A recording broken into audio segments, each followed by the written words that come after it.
Welcome back, YouTubers. Thank you for joining me. And today we are working on a 2006 Toyota Sienna. This is the Toyota Sienna with the V6, 2006. Customer complains about suspension. He says that there's a lot of rattling. Doesn't drive that great. I mean, considering this van does have almost 200,000 miles on it, and I've already jacked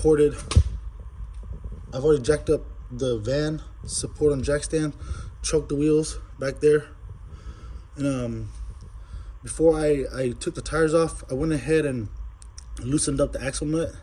This is going to be a 30 millimeter. You want a 12 point. You guys can see it's a 12 point. It's loose already. I'm just gonna take it full. I'm gonna take it off when I start disassembling everything. But as you guys can see, he wants to change out the tie rods ends because it's ripped, and I guess it's not steering that great. The axle back here, the boot, it's ripped, and then the shock itself is leaking. I'm gonna let him know about this too, the shock. But also the lower control arm bushings, it's all ripped up. I'm gonna let him know about that too. And we're gonna do a few other things, but we're gonna do all at once. That way we only have to dig into the suspension once. But I'm gonna let the driver know about what I found, and then we're gonna go from there. First things first, what you wanna do, jack up, support the vehicle, safety first. Second thing, take off the caliper. We're gonna start with the caliper, and then work our way back.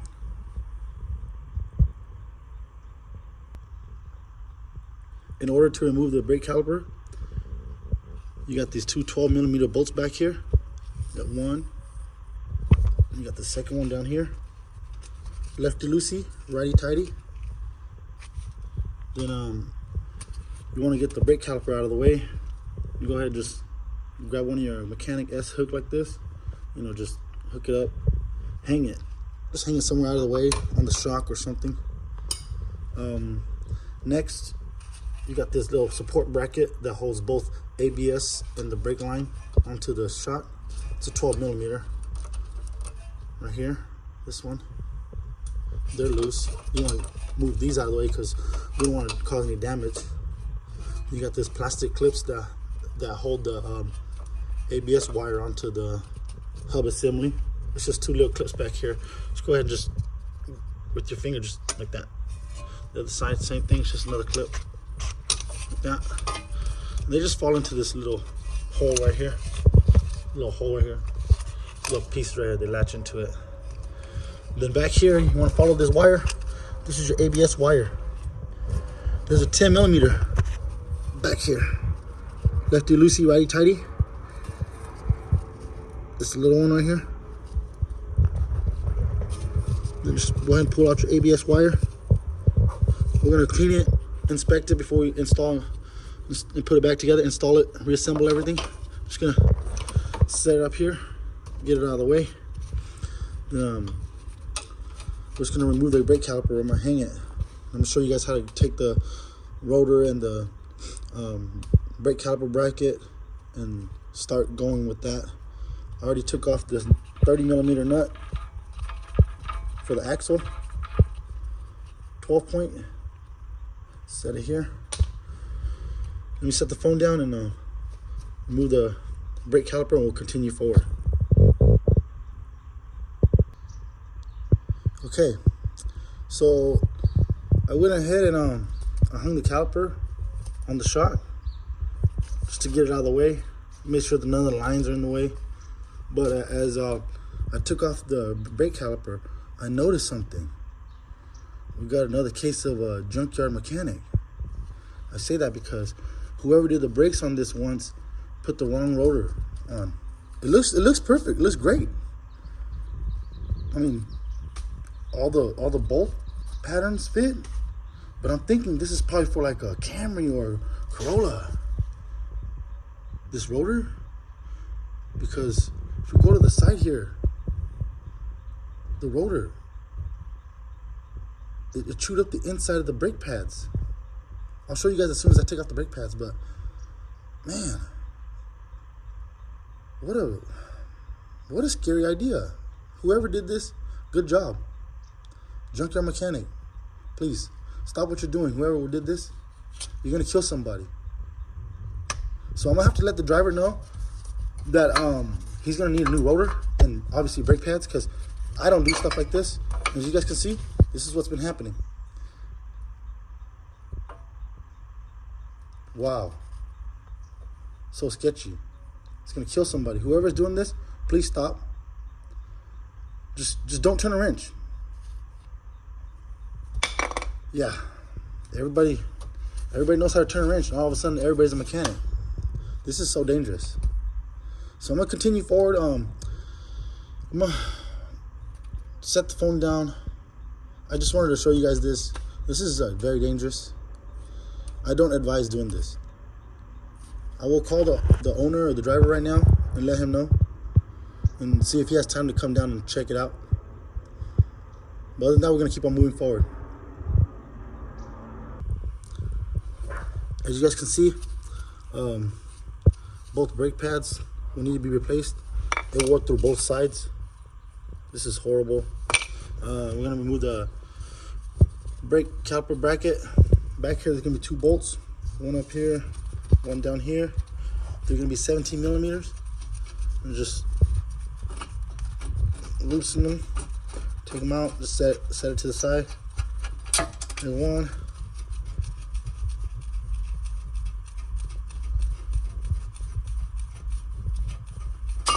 Oops. There's the second one. I would have caught that if I had 2 hands, but I only have 1 hand right now. We're gonna go ahead and loosen up this these 2 hub shock bolts assembly, the spindle bolts right here. They're gonna be a 22 millimeter. I've already loosened them. 22.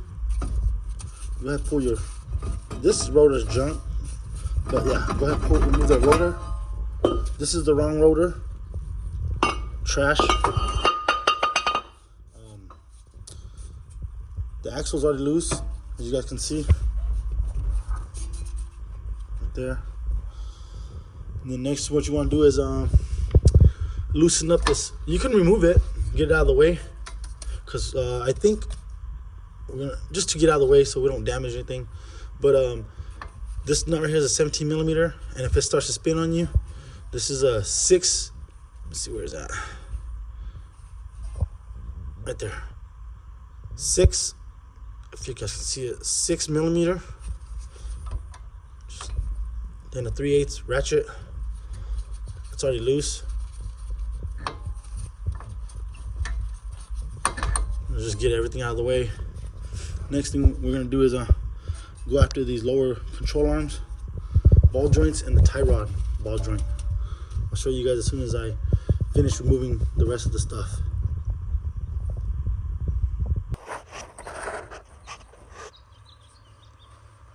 Next, what you want to do is where the lower control arm is, down here, move the light. There's going to be a castle nut and a cotter pin right there. Go ahead and pull the cotter pin with the plier. You got to straighten out the back end of the cotter pin. Then this castle nut right here, it's a 19 millimeter. I've already loosened it. 19 millimeter. Then you go back here to the other side. You have a, let's see, we have another castle nut down here holding the tie rod. You gotta use a plier and straighten out the back end of the cotter pin again. This is a 17 millimeter. 17. Lefty loosey, righty tighty. Then you go up here, once again, these are 22 millimeters, already loosened them. And then I went ahead and marked the tie rod with a paint marker, because in a little bit we're going to change the tie rod out, but I want to spin the tie rod to see how many revolution it sits on the the tie rod, the rack pinion shaft right here, the control shaft. Other than that, set the phone down. I'm gonna try to split this apart, remove the lower control arm. We're gonna go after the axle too. This is the axle right here. We're gonna go after it. We can't take it out yet because there's a locking pin back there. But I'm gonna set the phone down and I'm gonna try to disassemble all this. You're gonna need some tools like ball joint pullers, or if you have a ball joint spreader, or if you can just hit it right here hard enough, all this will come off. It'll split. It'll split. Usually, if you don't have a ball joint splitter or the tools to remove the lower control arm, like I said, I usually try to hit like right here on the spindle itself. Don't hit the lower control arm. Don't hit the axle. Try to hit right there. This is the hard spot. It'll loosen up. If not, you get the proper ball joint splitter tool. You get that from AutoZone, O'Reilly, wherever auto parts that you got.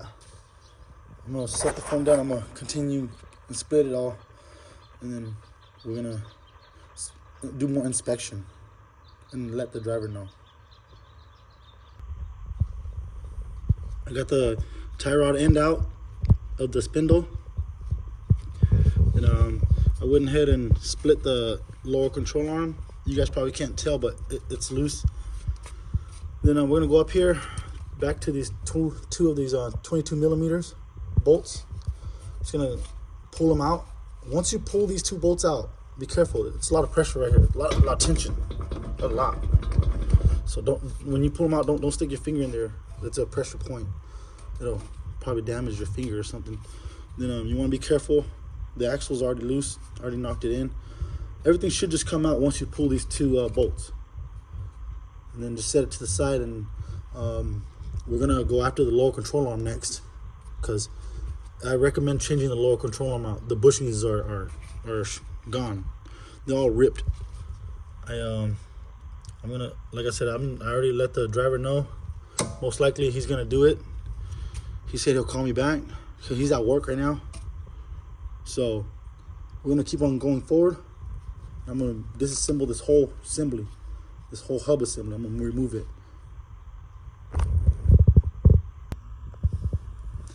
Everything is disassembled. This is the old spindle right here, as you guys can see. The axle's just hanging here. Lower control arm's loose. If you're you're gonna replace the ball joint, if you're gonna get new ball joints for the lower control arm down here, it's gonna be three bolts. Two. It's gonna be two nuts and a bolt. You got 1, 2, 3 hit on the bottom side here. It's already loose. Then back there, your axle right there, you're gonna have a retaining clip back there. It holds your axle in. Use a plier, remove that retaining nut so you can slide your axle out.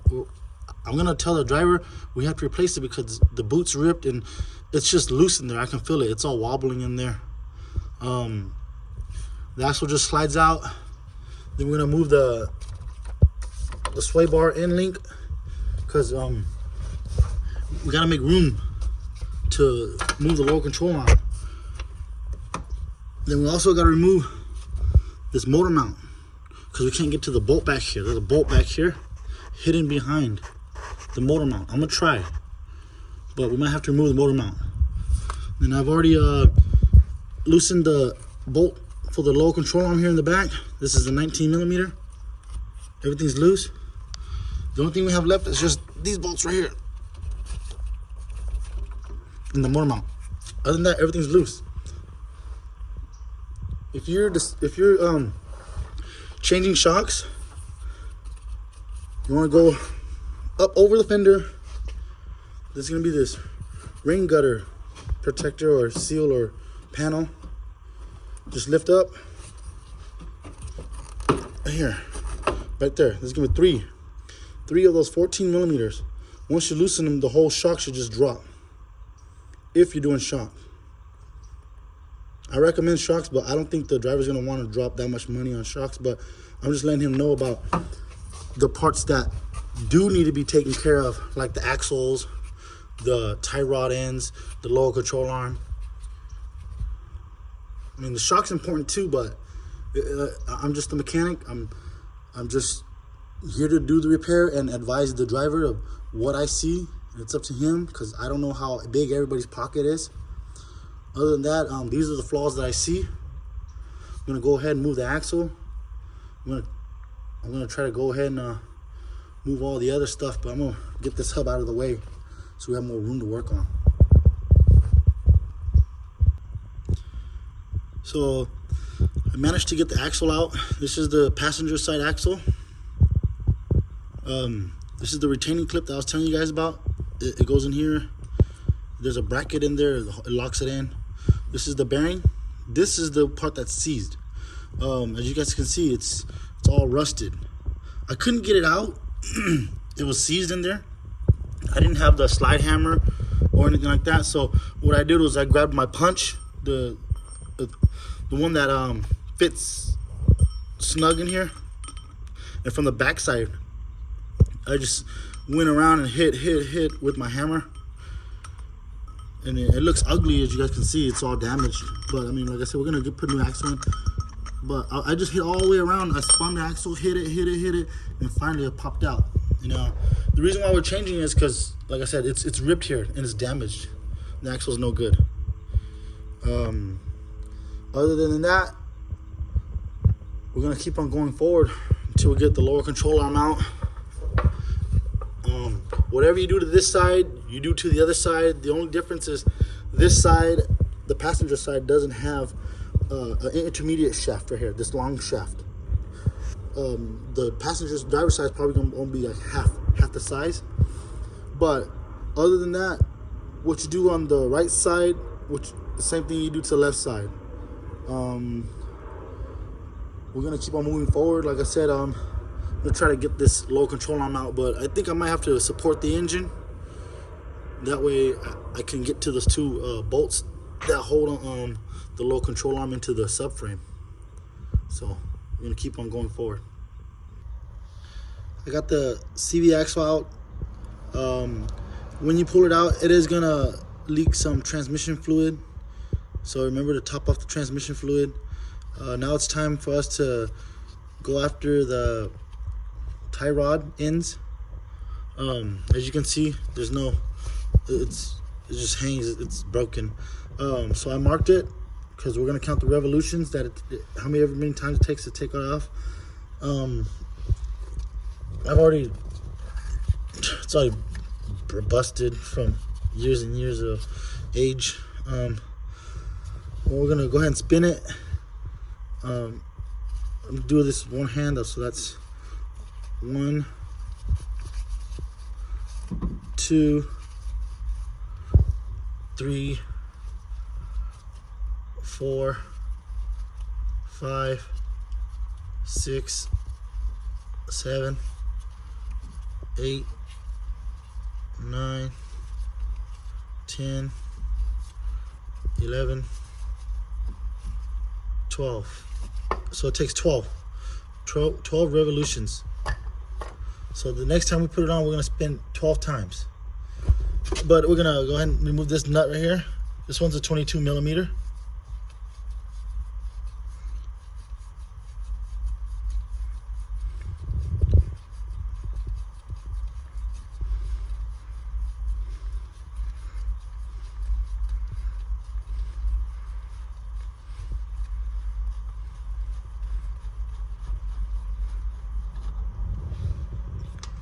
Set that there, and then I'm just gonna pull this old dust cover off. It's just a sleeve, old wear and tear.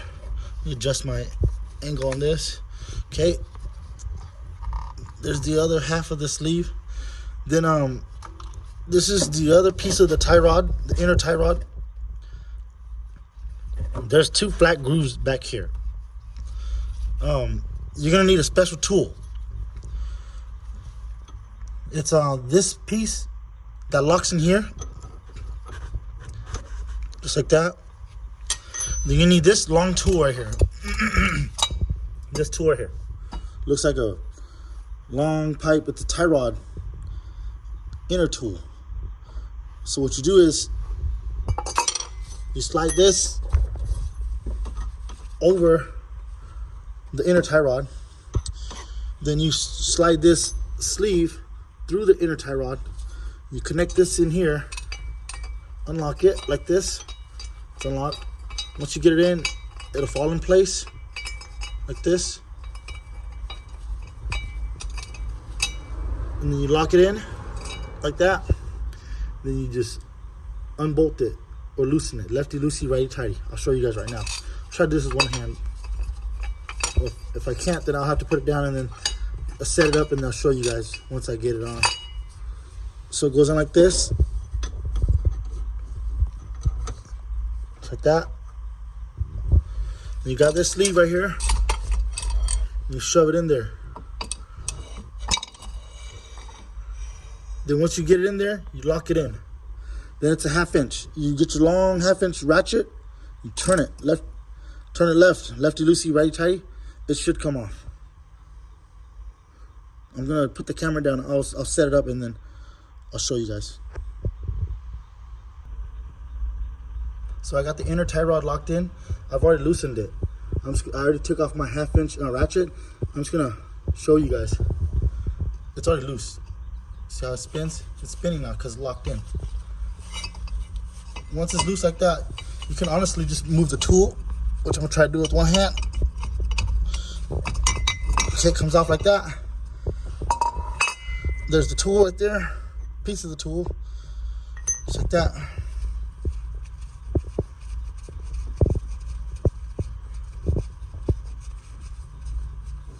Then these inner tie rods, they come with this collar. Let me show you guys. It's a sleeve. It's inner collar sleeve. You want to make sure when you set this in, you set it in properly. There's gonna be these 2 grooves right here. There's 2 teeth. If you guys can see, it's like that. The teeth. They're barely lifted.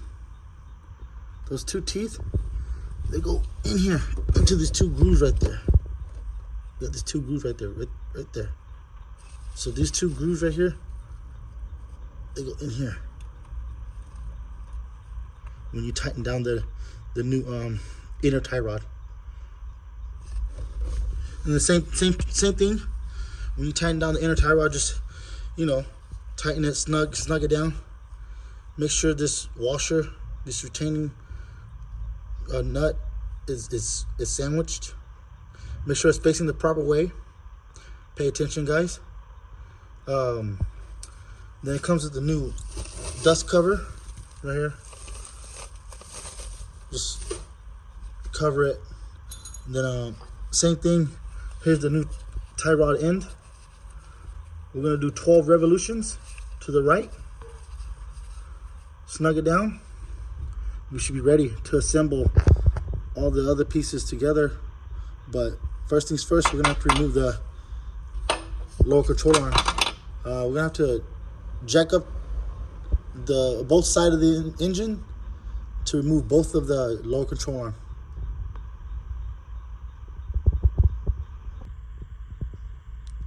Now it's time to remove the lower control arm. In order to remove the lower control arm, you have to remove the motor mount. This is the passenger side motor mount. So I already have a jack under there supporting the engine. First things first is this right here is a 19 millimeter. This nut right here. And then if you go down here under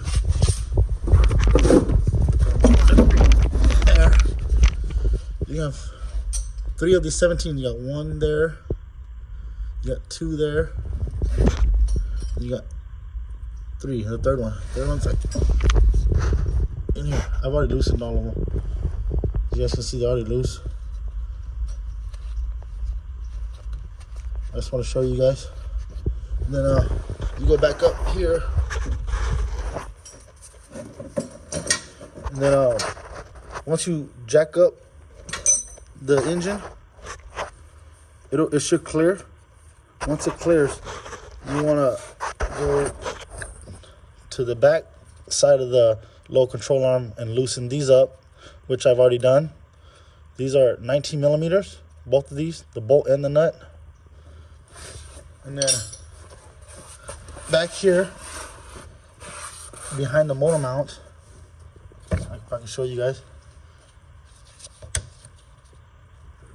Back here, it's gonna be 2 of these big bolts. This is the reason why we have to move the motor mount. This back bolt right here, the 22 millimeters, 22 millimeter. Yeah, you gotta remove them. So once you jack it up, lift and support the engine. Just go ahead and unbolt these 2, then unbolt these, and it should just slide out. You pop your new one in. I'm gonna go ahead and do all this, and I'll show you guys before I slide it in, the new lower control arm. But as of right now, let me jack and support the engine, then we'll continue forward. This is the passenger side motor mount. This is the old lower control arm. This is the new one. And these are the 2 bolts that I was telling you guys about. The 22 millimeter. You have to remove the motor mount to in order to get those 2 bolts out. And then as you guys can see, I've already tore some of this down. That's the bolt that holds the rear of the lower control arm. The jacks, I got 2 jacks supporting the engine. This is where the motor mount goes. And the 2 bolts right there. And then you got this piece right here. This piece right here. There's a piece that goes on the back side right here. Be careful when you install this. Make sure you put it in the proper way. It's a shim. Other than that, put your lower control arm in, tighten it down, tighten these 2 down, put the motor mount back on, lower the engine back down, install the tie rod end right here to the Ratchet pinion. The axle goes back in there. All this hub assembly, but I'll show you guys. First things first, I'm gonna install the the low control arm. What you want to do is start with this bolt first, and then you could just push this, then work those 2 bolts. I'll show you guys right now. When you're moving the motor mount, the passenger and driver's side motor mounts, the lower ones, you want to remove the panel right here. This panel, that's the rain gutter panel, or the just whatever. If you want to, like I said, this is the time to do your shocks. There's 3 bolts, 14 millimeters on each side. But other than that, once you have to move this, because you're gonna push the intake manifold up, and it's gonna start to hit, and things are gonna start to bend and feel a little weird. But you'll get it out. And then what I did was also I loosened up this motor mount, the top passenger motor mount, and then down there in front, there's a front motor mount right here. There's 3 of those 14 millimeters. I loosened and took those off. That gave me a lot of room to play. I took off the manifold, the intake box, because it was stretching. I didn't want to break the tube on that and cause a code, like a rich code. Other than that, I'm gonna keep on going forward. This is just a word of advice. It'll help you out a lot. I'm under the vehicle right now. I just installed a new axle. This is the brand new axle. There's a retaining clip right here. This retaining clip right there. You want to make sure you put that in. You have to put that in. This is the retaining clip for the intermediate shaft. If not, your axle will damage the transmission. I've seen it happen before, because other customers brought the vehicle to me, and they said that they have transmission problem because I found out this retaining clip is missing. Other than that, this is a new axle. We'll go back up and start finishing up the hub assembly. We're still on the passenger side. This is the new axle. This is the new lower control arm. This is the new tie rod end link. I've already turned it, rotated, 12 times because that's how many revolutions it took to come off. This is the new hub assembly, the spindle. These are the new lower control arm bushings.